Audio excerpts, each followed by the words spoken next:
আসসালামু আলাইকুম। সম্মানিত প্রিয় সবাই কেমন আছেন? আশা করি আল্লাহর মতো অনেক অনেক ভালো আছে। আমি আপনাদের অনেক অনেক ভালো আছি।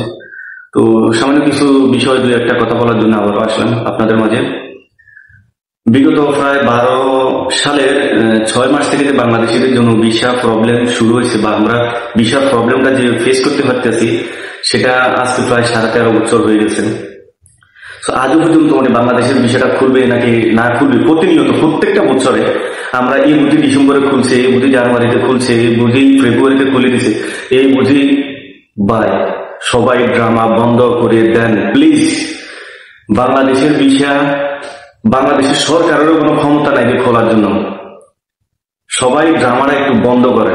এই ড্রামার কারণে আমি মনে করি যে বাংলাদেশের যে মানুষ নর্মালি দুই একটা বিষয়, যদিও ফ্রিজন বা আরবিগরের বিষয়, বিভিন্ন পার্টনার বিষয় বা বিজনেস ক্ষেত্রে যে বিষয়গুলা প্রতিনিয়ত বাংলাদেশের বিশ্বাস সংক্রান্ত কথা বলতে গিয়ে বাংলাদেশের বিষয় বন্ধ হয়, যেটা পায় সেটাও বন্ধ হয়ে যায়।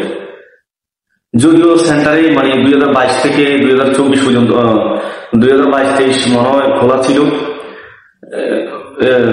বিষয়টা, তাও আবার পুরোপুরি হইতো না। সবাইকে তখন ভাই হঠাৎ করে গিয়ে করোনা টাইমে মানুষ এমনি কাজ পায় না।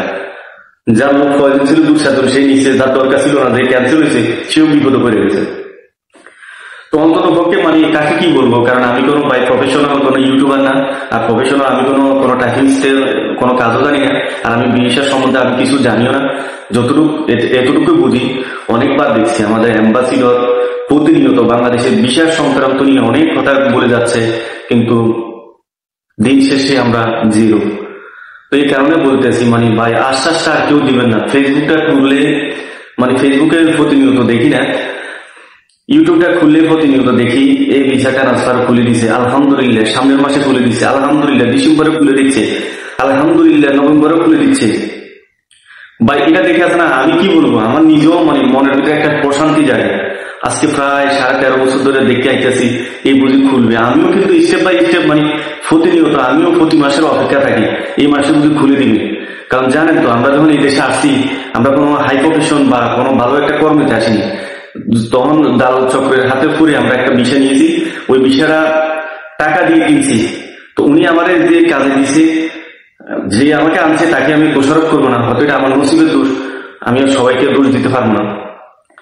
আমরা প্রতিনিয়ত চাই যে বাংলাদেশের ভিসা ট্রান্সফারটা যদি খোলা হয়, আমরা একটা ভিসা সংক্রান্ত সমস্যাটা দূর হলে আমরাও একটা ভিসা ট্রান্সফার করবো। কারণ আমারও যে এত ভালো স্যালারি আমি সেটা বলবো না, কারণ আমারও এত হাই প্রফেশন কোনো স্যালারি না, আমারও বেতন 900-1000 টাকা। আমরাও চাই যে বাংলাদেশের ভিসা ট্রান্সফারটা করলে প্রতিনিয়ত, আমি নিজে কি বলবো, প্রতিনিয়ত যখন ইউটিউবে দেখি থাম্বনেলটা দেখি মনের ভিতরে প্রশান্তি দিয়ে যাবে। দিন শেষে আমি জিরো। ভিসা ট্রান্সফার খোলা তো বড় দূরের কথা, কোনো নাম গন্ধ নাই। এমনকি একবার বাংলাদেশের ওই 9 কান্ট্রির সাথে বাংলাদেশের বিষয়টা যত দিয়ে দিচ্ছে বন্ধ করে। সব কার দ্বারা, কিছু ফেসবুক ইউটিউবের দ্বারা বিষয়টা আরো বেশি বন্ধ হয়ে। কারণ এখন তো ইউটিউবের যত কথা, ফেসবুকের, ইনস্টাগ্রামের, টিকটকের সকল কথা এই দেশের সরকার রেকর্ড করে, এরা নিউজও দিয়ে দিচ্ছে। তো দিন শেষে আমাদের কষ্টটাই বাড়তে আছে প্রতিনিয়ত। ভাই প্লিজ কেউ দয়া করে আর এর সব গুজব কোনো নিউজ দিবেন না। আসসালামু আলাইকুম।